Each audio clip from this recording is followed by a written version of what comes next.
Digital blending. Let's now learn what digital blending is and how to do it. So let me first of all start off by explaining the difference between HDR and digital blending.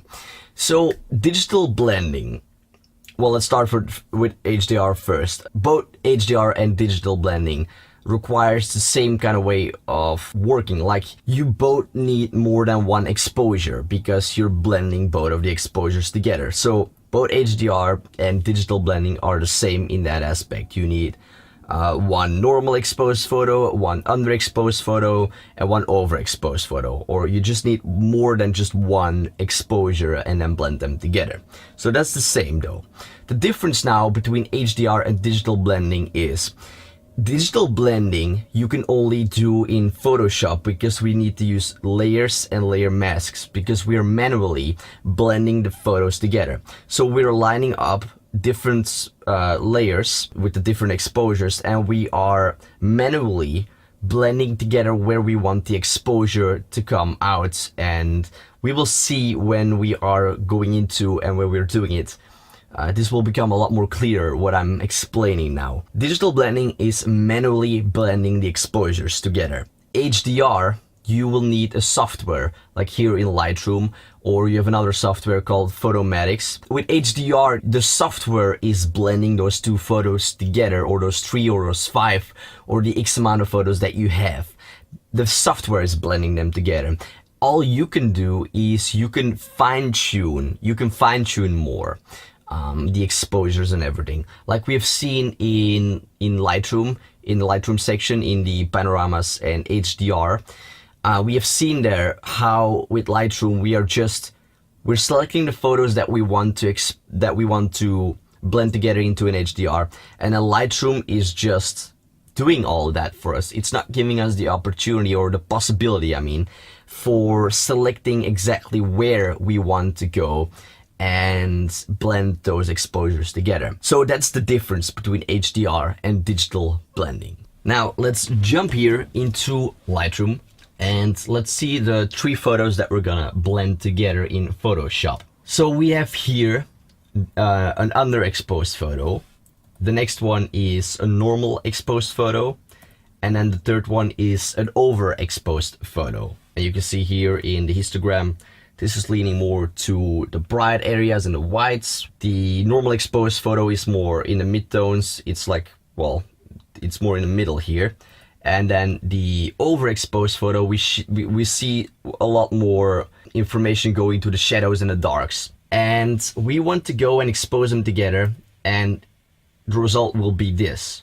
A nicely well exposed photo, both in the sky and here in the foreground. And with the sunlight effect that we have created, we can then go and create something like this out of that. Here is the sunset effect that we have learned in the sunlight techniques lesson. But what we're going to do in this lesson here is expose those 3 photos and turn them into a photo like this. I have explained this in the Lightroom section where we touched upon the HDR and the panoramas in that lesson, but here I also just want to repeat what I said there. If you don't know how to take brackets with your camera, check your manual if you are able, because there are many cameras you can have a setting in your camera that has a bracketing function. So what that means is you set that your camera needs to take 3 photos with each time 1 difference of an exposure, or you can set 5 photos with 2 stops of exposure. Now I would recommend to have just 1 stop of an exposure and then take like 3 or 5 or 9 photos, as many as you want. And it's in fact not a bad idea to take more than just 3 photos to expose or to blend together. And the reason for that is because you just have much more information to go and use, and you don't have to go and use all those 9 photos with all those different exposures in it, but at least you have the possibility to select the best ones out of it. So I would definitely recommend you to go and take just more than 3 exposures. I would say maybe go and take, 5 or 9 even of the same scene, and take just with just one exposure stop, go and take 9 different ones or 5.